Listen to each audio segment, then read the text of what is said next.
Hey, what's up guys? Welcome to episode 3 in this series, Love in the Time of Corona. So excited you could join me today. We're gonna go on a little ride. But just to give you a quick recap of what's happened so far.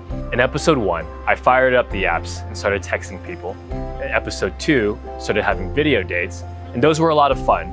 But at some point, I just kind of got jaded with the whole dating process, which made me wonder why I was even dating in the first place. So for this episode, I wanted to change things up a little bit, take a step back, and explore the emotion that began this whole series in the first place.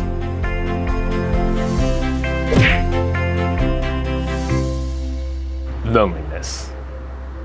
By the way, I accidentally just sat on this and broke this earlier, so just ignore this. So I'm kind of a loner. Like, I have a lot of friends, but I'm still kind of a loner. You know, I grew up as an only child, a little shy, a little introverted, a little awkward. And it wasn't until high school where I began to have meaningful friendships in my life. I think if you were to ask my close friends from my different friend groups to describe me, it'd go something like this. Eric, yeah. Eric's an interesting guy. You know, he can be a little strange sometimes. Sometimes like, All right, well, you get the idea. Like, basically, I'm kind of off in my own world sometimes, doing my own little thing, but overall, I'd like to think I'm a good enough, solid around guy. I'm gonna go back and sit over there. But given my loner-esque tendencies, loneliness is always kind of just creeping around the corner. During quarantine, loneliness tends to hit me the hardest on Fridays. There's something about like the work week ending, or maybe it's my singleness, maybe it's like current state of affairs with the world. And so for the longest time, I've been trying to figure this out, trying to understand what's causing that loneliness, trying to solve my loneliness problem. Recently, I had one of these episodes hit me on a Friday, so I decided to just film it quickly and show you guys what I mean. All right. Yeah, I didn't really even clean up my room for this shot. I even have my mosquito net that keeps the mosquitoes away. I don't even know what this is. Like, I don't know. It's just like a freaking void, man.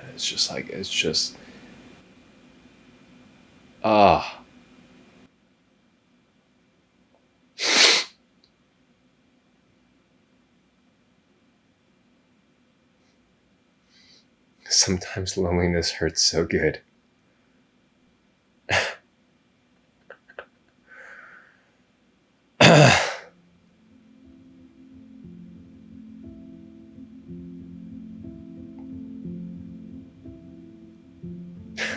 What is wrong with me? This makes no sense. This makes no sense at all. Why am I sad? I don't know what the hell it is. But I'm gonna go try and do some interviews in the park and see if that makes me feel any better by the end of it. Or yes, keep moving. All right, let's go. So that's what my loneliness looks like. I didn't talk to anyone that day, but I was determined to figure out my loneliness. So I started to ask people about their experiences with loneliness during quarantine, hoping to get some clues. So I've had to be more intentional about connecting with people. Like, am I having meaningful experiences with people? Because I think like a lot of times social media can feel like we're connecting. It's like a false point of connection. And I kind of had to wake up and realize, I was like, oh, wow, I didn't actually connect with anybody. I just looked at their pictures. In the moment when I was lonely, it just was like, okay, all that matters right now is my family. But then after a while, I started to realize like, oh wait, this is not sustainable. I need my friends. Like, I try with my mom to go like emotional with like, you know, I miss my ex. Mom, help me. I feel heartbroken. She was like, just petting me. Like, okay, Mom. Like, is loneliness just caused by not being with friends? I don't think it's only that. I mean, as a student, I put a lot of pressure on myself to do a lot of work, and then the workload just stopped out of nowhere. Mm-hmm. And it just made me feel like I didn't have a use. I wasn't doing anything. There was no purpose in the things that I was doing on a daily basis. It was just, I don't know, with that comes a bit of loneliness, I think. From my initial conversations with people, it became apparent to me that loneliness came from a lack of meaningful relationships and connection, as well as just having things to do and having a strong sense of purpose. It seemed to me that fundamentally speaking, loneliness stemmed from a lack of meaning, and from a quick Google search, found that many scientific studies had supported a similar conclusion. But what else was there to loneliness? I'm a nurse. I work at Columbia New York Presbyterian. Worked for a bit during COVID, the peak of it. I was experiencing something different than others. I was living with my sister at the time who works in finance, working from home only. But it was hard to see what I saw and see what I saw in the hospital and then leave and act like you're okay. Working and empathizing with people that were saying that working from home and being bored was horrible. Yeah. You know, it was isolating and depressing. Really depressing. I guess FOMO, for lack of a better word. I don't usually, but if like all my friends are together and I'm not there, or you know, you're going through a hard relationship situation, but generally I don't really feel that lonely unless I'm left out. Not surprisingly, a major cause of loneliness for people was a feeling of isolation and being alone in one's experience, or what I'll call aloneness. What was surprising though was just how often FOMO was mentioned in my interviews, making me wonder how much of my own loneliness was being caused by comparison or ego. Initially, I mean, I feel helpless. Like I feel less than, but also have to realize that that's coming from a place of ego. Yeah, the pressure about financial or how life is gonna look like. I was just getting to my mind, I think. Yeah. No matter how frustrated you get, you're not in control of the situation. So you don't need to be upset because there's literally nothing that you can do to change this. So you just have to accept. The music, actually, I remember the music that was playing the service that day was "Your Goodness is Running After Me." And when I heard that, I'm just like, everything was gone. Like, God's goodness is running after me, so I don't worry about anything. Yeah, it's just looking at Jesus, setting our hearts on Him. It was interesting for me to see that some people were able to cure their loneliness, either by learning to accept their current life situation or by redirecting their focus away from themselves and onto God. It felt like I was getting closer to understanding and curing my loneliness, but something still felt missing. I don't know, I don't feel lonely that often. I don't know, it's just like not an emotion that I feel that much. I don't know. Jamie, what would you say give you a lot of meaning in life? I will say having good relationships with people that are not superficial. Nowadays, people are so concerned about being vulnerable that they close themselves off first. And being a genuine person, I think that's very important. And also just being there for people that you care about. I guess it's all kind of related. But then secondary to that, I think career is very important. Like day-to-day purpose, doing something that you feel like you're contributing to the world. Not that I necessarily am at this moment, but I already knew about the importance of meaningful relationships, purpose, and career, but being vulnerable, genuine, being there for the people you cared about, I never really connected these things to loneliness. And as I sat there thinking about what Jamie had just said, I realized she was talking about something deeper. She was talking about authenticity.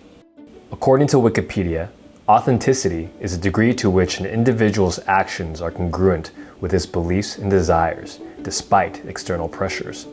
Authenticity comes from knowing oneself, staying true to oneself, and giving oneself.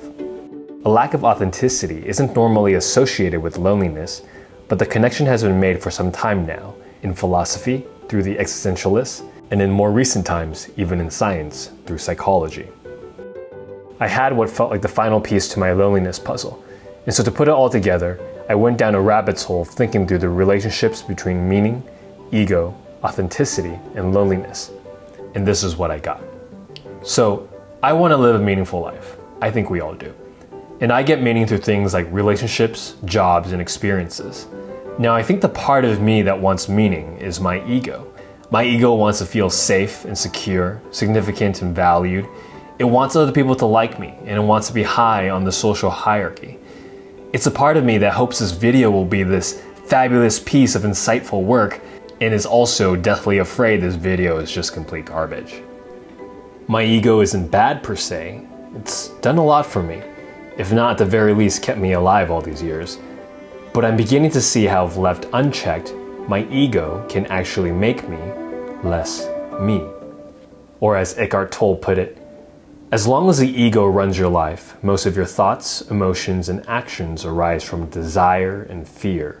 In relationships then, either you want or fear something from the other person. I began to see how my ego was causing me to live inauthentically.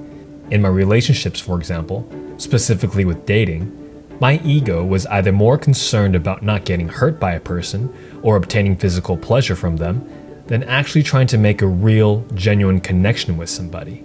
Or in my career, my ego was either more concerned about the power or prestige I could get from a job, or conversely, the comfort and stability, rather than pursuing work that was inherently meaningful to me.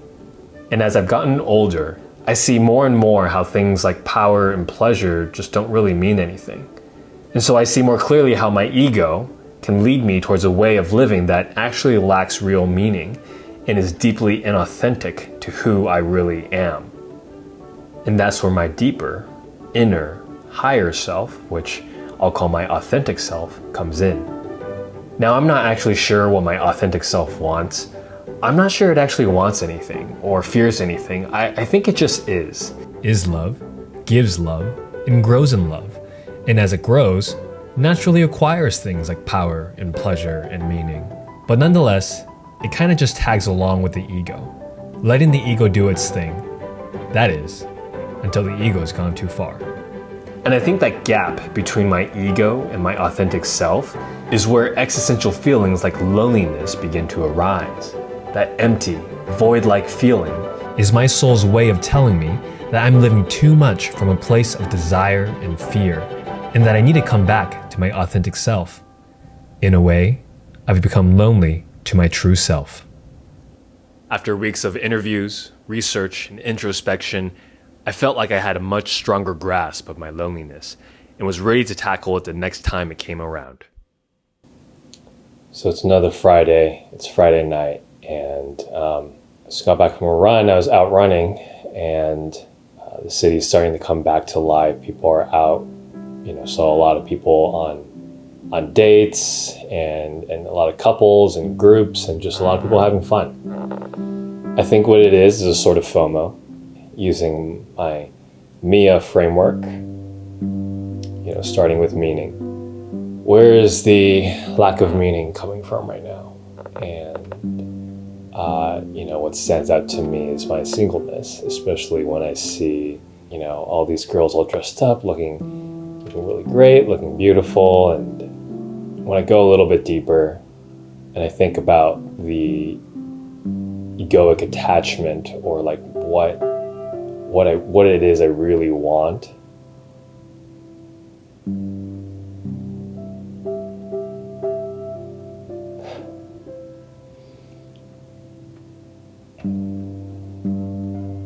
there's just this intimacy. There's just this really deep intimacy, a deep sense of security, belonging, worth.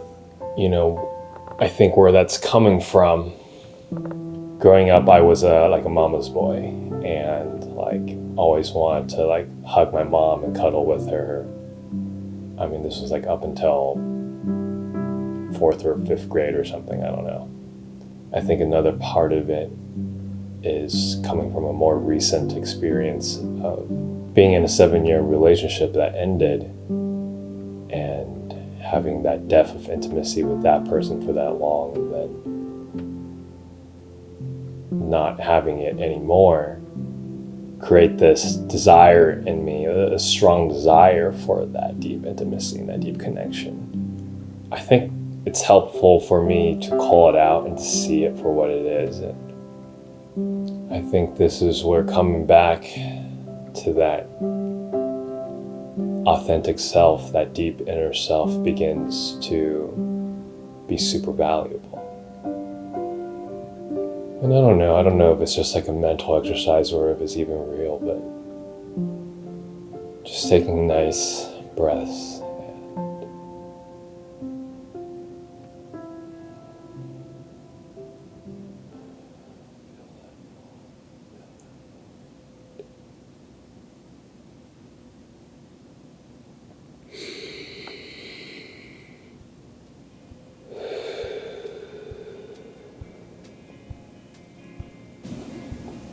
Feel much more calm, much more grounded. But if I'm being completely honest, I still feel lonely. I think I'm going to add one more letter to my loneliness framework because Mia just sounds kind of weird.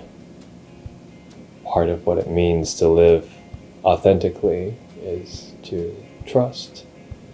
Is to trust like whatever I'm feeling.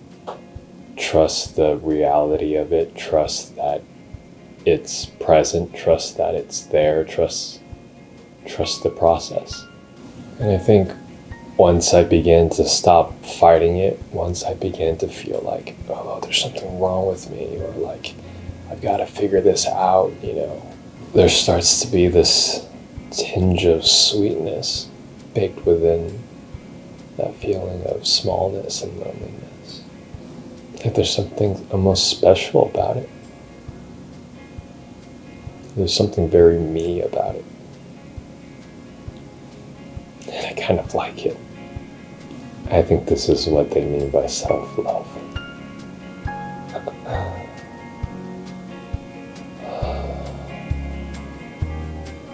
I hope that this video has been helpful for you. Whether you feel lonely or you feel some other existential kind of feeling, looking into where the lack of meaning comes from, and then going deeper into the deep egoic desire or fear, and then eventually coming back to your authentic self and learning to trust life. Thanks for watching, guys. This is kind of a different flavor of a video, but I'm Eric Jeng. This is my channel, As You Wholesome. Sometimes I feel lonely, and that's okay.